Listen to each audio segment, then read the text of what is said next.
Hey everyone. Hi. My name's Gary. Okay. So yeah, I'm the technical director here. So my background, as Fabian kind of mentioned, is very technical. I've been working in the kind of web and mobile field for about 20 odd years. So some of you guys here look like you might have just been nursery time when I got started. Remember them days, you had fresh, energetic. Can't remember that far back now, but is anyone else here cold? Am I the only one that's cold? Yes. Yeah? I'm not there shivering, so yeah, my teeth chattering. Allow me, but the aircon's up a little bit anyway. So I'm going to try and build a bit on what Fabian's talking about. I'm going to come at it from a slightly different perspective, obviously, based on our background. But I really want to try and drill into some of the different aspects of really mapping out the customer journey. So that's the topic of my section, is mapping the journey, like figuring out how does your customer progress in their experience with you, your product, or your service. So I'm going to be looking at it in the context of a 4-point approach. There's different ways you can kind of slice it, but this is a format that we feel is quite simple and digestible, something that you can understand pretty easily. So I'm going to start talking about connection, and Fabian mentioned this. So when we build any business, you really have to take yourself out of your own shoes and put yourself in the shoes of your customer. Because, as Fabian mentioned, you don't want to come at it from the perspective, okay, I've got this great idea, I've got this great solution, and you haven't actually figured out if there's a problem that you're actually solving. There's many businesses that have gone up in flames because they never took the time to really look at their customer and say, what is the problem here? Is there a problem here for this? I saw an article this week in one of the tech blogs that I read for an electric toothbrush. Okay, electric toothbrushes are pretty much the norm. This is a brush that it claims to brush all your teeth at once in 10 seconds. It sounds pretty cool, right? When you see the concept, it effectively is it looks like a giant dummy. You put it in your mouth, it's got a handle, it has toothpaste canisters, and it brushes all your teeth at once. Now, most of us spend 2-3 minutes a day when we brush our teeth. Maybe we're not going to really feel that I'm going to spend a couple of $100s on an electric toothbrush, where I then have to pay for these dedicated toothpaste canisters that go with it. Is it worth that to save 90 seconds, 2 minutes of time a day? Someone made a comment that why don't they just put Dora the Explorer on the handle and sell it for children? Now, your kids will definitely sign up for that because we have the challenge of getting them to brush their teeth. As an adult, I've already got an electric toothbrush, I don't need to spend that much time.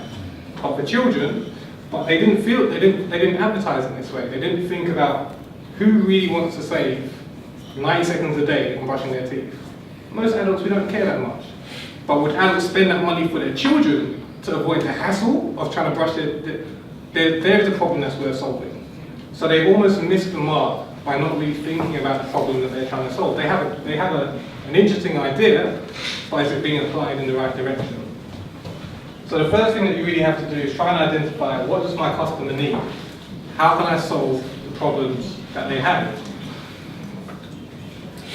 I want to ask, how many of you here, just put your hand up if you already have a business. How many of you actually have any form of business where you're trading right now? Guys are like, do I have a business? I'm not sure. I might have a business. Tuesdays and Wednesdays I've got a business. Thursdays and Fridays, not too sure. It doesn't matter I'm not saying that you've got a limited company. If you're operating, if you're trading, if you're selling, if you're talking to people, then you have a business.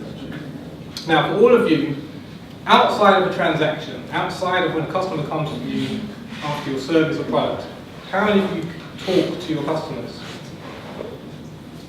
Talk to your customer, you talk to your customer. So, if you don't take the time outside of the transaction process to really actually converse with them, and this doesn't mean that you have to be sitting face to face. Some if you have online businesses, you don't have the opportunity. But you need to take the time to communicate because so many businesses are built on assumptions. We assume that what we feel, that what we want to offer is what our customers need. If you don't take the time to survey, to question, to ask, You're never going to know. You're operating on assumptions. And that can be a very painful, very expensive exercise if you get to the market and then find out that your assumptions were wrong. And most of us don't like to believe that our assumptions are wrong because, you know, we've got this idea, I woke up in the middle of the night, oh my gosh, this is the greatest solution, like everybody is going to see this as the solution the world needs. And you take it to the world and the world is like, meh, I'm alright actually, I think I'll keep with what I've got. So this is something that's really critically important. And there's so many different ways you can do this. Whether it's through surveys, whether it's through customer research, whether it's through face-to-face interaction. But you need to take the time, especially when you're coming into the market with new products and new service, to find out what your customers are really thinking. Don't go in there with assumptions thinking that you know what's best for them. So once you've established an understanding, once you've taken the time to really get into their heads, the next thing you need to think about is content. So you've all heard the saying, content is king. So this is really about what are you presenting? What is the product that you're offering? What is the service that you're laying out for them? And how is it being presented? Content isn't just about, you know, what goes on your website. It's really about the message, the brand that you project. Making sure that what you offer is valuable. You've identified the problem. Now you're going to try and deliver a quality solution that's really going to fit those needs. This is something that you really have to make sure is the core foundation of your business. Whatever you deliver, what people see, the perception they have of you will define the direction that your business takes, whether it succeeds or fails. I'm going to have to rush through what I'm being told that I'm taking too much time, even though Fabian took about twice as long as he was meant to, but I get the time limit. Customization. I know Leif is going to touch on this a bit more in his next presentation. So nowadays, as Fabian said, we have to realise there's a lot more competition. Consumers have a lot more power than they do, so it's not enough to just sell a one-size-fits-all solution. People will not go for that. There's too many choices, I have too many options in the market. If I don't feel that it's targeted and aimed at me, I'm not going to respond, I'm not going to react, I'm not going to engage, I'm not going to buy. So you have to think both in terms of your operations and your marketing. How can I really identify and then target on an individual level the customer that I'm going for? So if you have a website, it may be that you have specific landing pages that are going to be aimed at particular demographics. So when they come and you're selling them or you're pushing them towards a singular service, something that's going to be directly relevant to that person that's come to you. If you're running a mailing list, it's about using segmenting so that you're not sending out a generic template to everyone.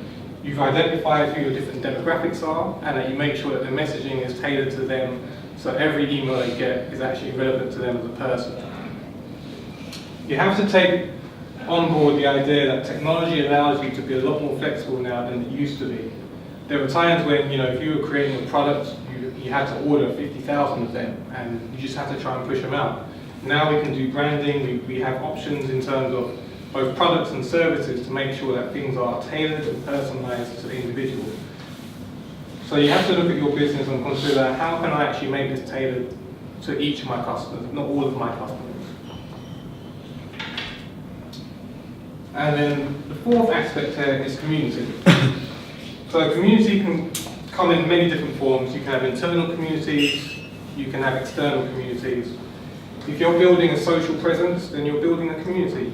Your followers are forming a community around your product, your service, your brand, and you have to develop a strategy to really sort of encourage that and to nurture it. So whether your community is going to be based around an interest, whether it's around an emotional connection, finding ways to bring people together. It may not even be around your product specifically. Community can often be around a related interest, and by providing the platform or the forum for that, you can benefit as a business by offering services that are relevant to that group. This is something that's obviously become a lot more important in recent years. Social media offers you a lot of opportunities around this, but it's also worth considering, is there always going to be a way that your business can leverage an internal community? Do I need to have my own website, my own forum? Taking the time to really consider the different types of community is something that we really need to put more time into. Different businesses will have different needs, but anything that you can do to really sort of coalesce your users or your customers together is ultimately generally going to benefit your company.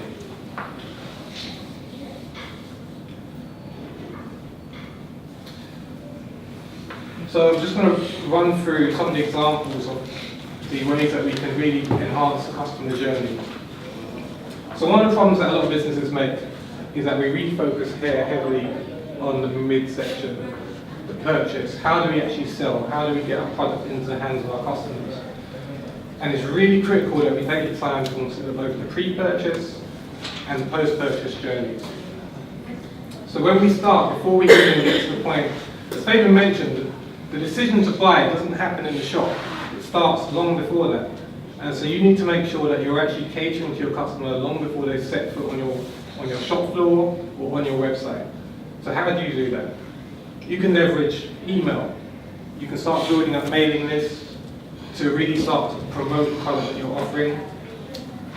Word of mouth, by offering a quality service that people want to rave about and recommend to their friends. Especially as a small business, quite often word of mouth is the most powerful tool that you have.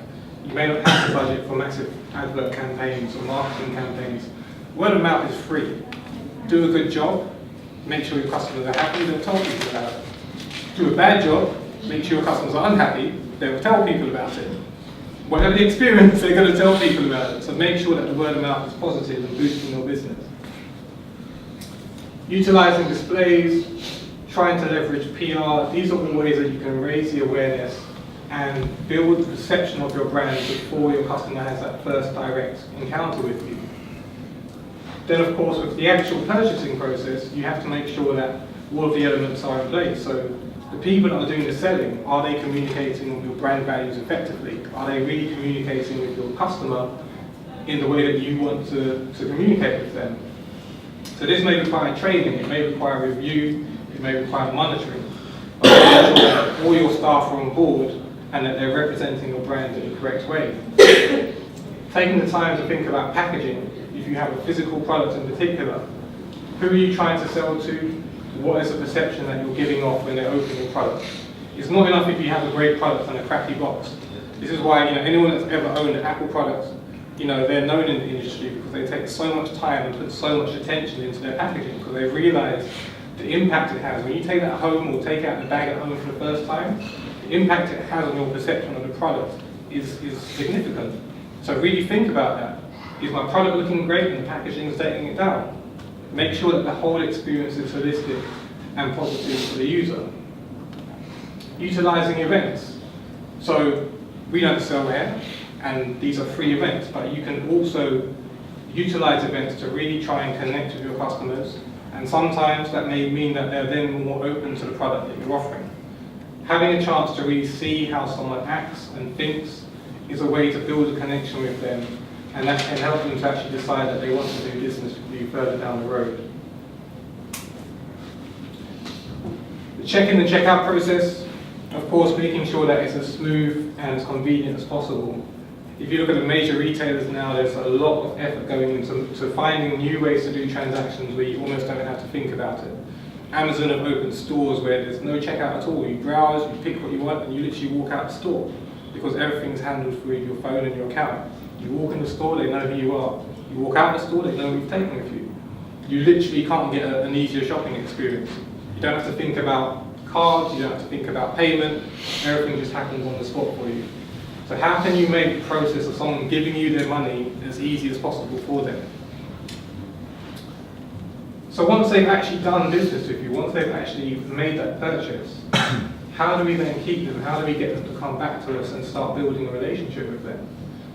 So as I mentioned earlier, surveys are one tool that you can use to really find out what people think of your service.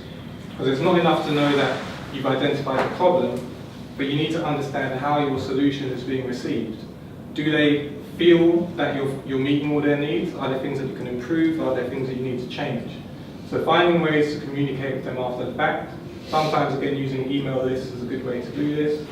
You might be projecting newsletters. Developing loyalty programs is something that you can definitely think about. So people that come back to you for repeat business, how do you incentivize them to come back? Do you offer them discounts on repeat purchases? Do you offer them exclusive deals that new customers don't get? think about the ways that you can really encourage people to come back to you and see you as a necessary part of their life, not just a one-time transaction. And of course, the big one is customer service. Because for most of us, once we buy a product, it's not just about the purchase at the time, but what happens afterwards. If something goes wrong, can I make a phone call? Is there someone at the end of the line that understands me and is actually trying to help me, not just trying to fob me off? You have to really think about the post-purchase experience for each of your customers. Again, Apple's a great example for this. The amount of times that people have problems. I'm an Apple user. I've been for many years. My laptop's been repaired numerous times for free. I take it in, they replace expensive components, I get the invoice and my heart is beating. I'm like, if I had to pay this out of my own pocket, good Lord. And they do it for free. And so sometimes people say, you might be at an Apple shop. I'm like, no, I just appreciate good customer service. Show me another company where I can get that and I'll switch happily, but I know there's nowhere else where I can be treated like that. So customer service makes a big difference to me, and it makes a big difference to a lot of people. So think about how you're serving your customers once they've actually done business with you. All right, I think I'm actually running real short on time, so I'm going to wrap up there, and I'm going to pass it over to Leif. Thank you very much.